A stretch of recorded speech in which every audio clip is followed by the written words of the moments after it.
नमस्कार मित्रों। बहुत ही आसान लेकिन सबसे कठिन बातों को हम लोग अभी पढ़ेंगे। जिन बातों को लोग कहते हैं बहुत आसान है, देखिए कितना आसान है और कितना कठिन है, और आप इसके बारे में कितना जानते हैं, इसको हम लोग अभी पता कर लेते हैं। जैसे मैं यदि आपसे पूछूं कि 1 चम्मच चीनी, इसका यदि अनुवाद करना हो तो आप क्या बतलाएंगे? आप जो भी जानते हैं वह सही जानते हैं। इसका अनुवाद होता है a spoon full of sugar. अगर आप अ स्पून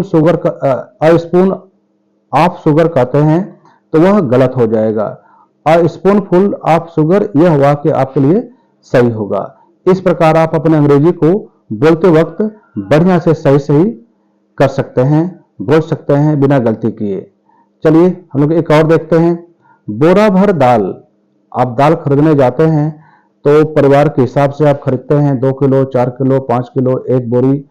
तो यदि बोरा भर दाल आपसे कहा जाए कि एक बोरा भर दाल आपको लानी है, तो बोरा भर दाल को अंग्रेजी में क्या कहेंगे? बिल्कुल, अ बैग फुल ऑफ पल्स। अब यह नहीं कि अ बैग ऑफ पल्स, गलत हो जाएगा। अ बैग फुल ऑफ पल्स यह आपका सही वाक्य होगा। चलिए आगे बात करते हैं। ये सब आप अवश्य नोट कर लेंगे। नोट नहीं करेंगे तो मैं जानता हूं कि बाद में आप गलती करेंगे। यदि मैं कहूं मुट्ठी भर चना, आपने एक मुहावरा सुना होगा, कभी घी घना कभी मुट्ठी भर चना, कभी ओभी मना। अर्थात हम लोगों को हर परिस्थिति का सामना करने के लिए तैयार रहना चाहिए। कभी घी घना भी हो सकता है, कभी मुट्ठी भर चना हो सकता है, कभी वो भी नहीं मिलेगा, भूखे पेट भी रहना पड़ सकता है। तो उसी बात को लेकर के कभी घी घना कभी मुट्ठी भर चना कभी वो भी मना कहा गया है। तो यदि मैं पूछूं आपसे कि मुट्ठी भर चना की अंग्रेजी क्या होती है, जरा सोचिए। मुट्ठी भर चना की अंग्रेजी क्या होती है? तो इसकी अंग्रेजी होती है अ हैंडफुल ऑफ ग्राम। एक मुट्ठी चना या मुट्ठी भर चना। तो अ हैंडफुल ऑफ ग्राम। ग्राम का मतलब आप जानते ही हैं, चना होता है। हालांकि यदि हिंदी भाषा में बात की जाए तो ग्राम का अर्थ होता है गांव, विलेज, लेकिन यहां पर ग्राम से मतलब है चना। आगे बात करते हैं बहुत गर्म। अब देखिए बहुत गर्म के आगे मैंने लिखा हुआ है रेदर हॉट। जब आप चाय पीते हैं तो क्या होता है? जब आपको एक कप चाय मिला हो और बहुत गर्म हो, जिसको आप नहीं पी सकते हैं, तो आप कहेंगे टी इज रेदर हॉट। अर्थात चाय बहुत गर्म है। बहुत गर्म चाय हम लोग पी भी नहीं सकते हैं और पीना भी नहीं चाहिए। आप जानते ही हैं कि गर्म चाय पीने से क्या होता है।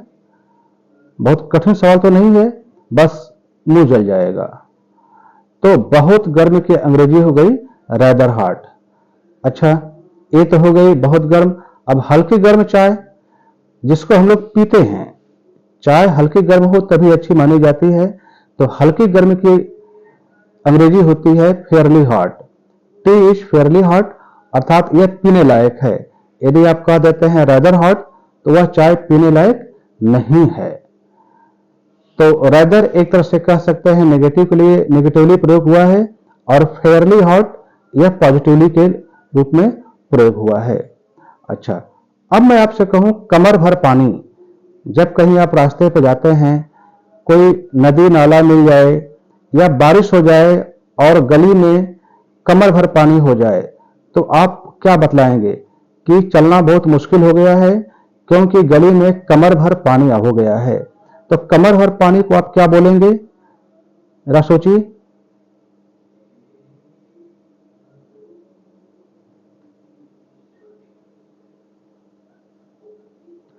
Waste deep water. Waist deep water अर्थात आपकी कमर जो है वह पानी में डूबी हुई है, डीप गहराई कह सकते हैं, डूबी हुई है। तो कमर भर पानी के लिए हम लोग बोलते हैं वेस्ट डीप वाटर। अब वेस्ट डीप जो आप देख रहे होंगे बीच में हाइफन लगा हुआ है, इसको लगाना बहुत जरूरी है। तो कमर भर पानी का अंग्रेजी हो गया वेस्ट डीप वाटर। आगे देखते हैं घुटने भर पानी। कभी कभी कमर भर पानी नहीं होता है तो घुटने भर तो हो ही जाता है। तो आप कहेंगे कि अभी भी चलने में बड़ी समस्या है क्योंकि घुटने भर पानी है। तो घुटने भर पानी की अंग्रेजी क्या होती है? नी डीप वाटर। अब देखिए डीप जहां जहां लगा हुआ है उससे पहले हाइफन लगा हुआ है। नी, के एन डबल ई, नी पढ़ेंगे इसको, आप कनी नहीं पढ़ेंगे। इसमें के साइलेंट होता है, तो के एन डबल ई, नी का मतलब हो गया घुटना, और डीप अर्थात आपका घुटना भर पानी है, तो घुटने भर पानी को हम लोग कहते हैं नी डीप वाटर। हाइफन जरूर आप ध्यान देंगे, हाइफन आप हटाएंगे नहीं। अच्छा, अब जो है मंद मंद मुस्कान। जब कोई बच्चा मंद मंद मुस्कुराता है तो बहुत ही अच्छा लगता है। अब जो है मंद मंद का मतलब क्या आप स्लो कहना चाहते हैं? नहीं, मंद मंद मुस्कान की अंग्रेजी होती है वेरी स्वीट स्माइल।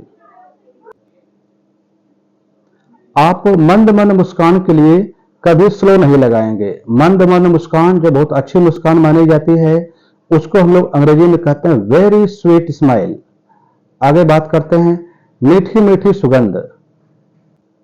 अब जरा सोचिए कि मीठी मीठी मुस्कान के लिए क्या हो सकता है? मीठी, क्या उसमें चीनी मिली होती है? जी नहीं। अब हम लोग देखते हैं कि मीठी मीठी सुगंध को हम लोग अंग्रेजी में क्या लिखते हैं? Very sweet smell. जो बहुत अच्छी लगे वह होती है वेरी स्वीट स्मेल। आप कहेंगे कि यहां पर जो सुगंध आ रही है वेरी स्वीट स्मेल है और हमको बहुत अच्छी लग रही है। तो मीठी मीठी सुगंध की अंग्रेजी हो गई वेरी स्वीट स्मेल। अच्छा, अब हल्का बुखार। आप कभी कहते हैं कि हमको हल्का हल्का बुखार है, या हल्का बुखार है, कोई बहुत बड़ी समस्या नहीं है, तो हल्का बुखार को हम लोग क्या बोलेंगे अंग्रेजी में भी बोलना हो तो? जरा सोचिए आप। चलिए, आपने सोच लिया। हल्का बुखार को हम लोग अंग्रेजी में कहते हैं very mild fever. Very mild fever अर्थात हल्का बुखार, या हल्का हल्का बुखार भी कह सकते हैं, दोनों सही है, हल्का बुखार या हल्का हल्का बुखार। Very mild fever. यह सब फ्रेजेज हैं, दो तीन शब्दों के बने हैं। आप इसको लिख करके याद करें, आपको बोलचाल में बहुत ही आसानी होगी, क्योंकि आपको आगे भी तो बढ़ना है, अभी बहुत सारे काम करने हैं।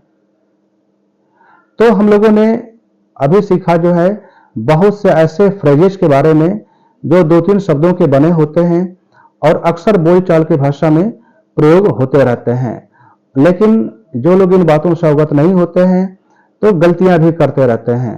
तो आशा करता हूं कि जितने शब्द आप आज सीखे हैं इसको सही सही अपने नोटबुक पर उतार लेंगे, दोहरा लेंगे, याद कर लेंगे, बोलचाल की भाषा में आप इसका प्रयोग करेंगे ताकि आपकी अंग्रेजी और अच्छी हो सके और आप एक सम्मानित नागरिक बन सकें, देश को आगे लेकर के चल सकें, भारत को आप विकसित और महान बना सकें।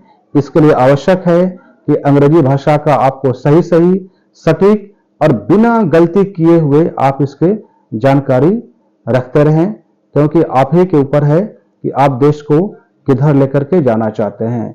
देश को कहीं भी लेकर जाना हो तो लैंग्वेज का, भाषा का होना बहुत जरूरी है।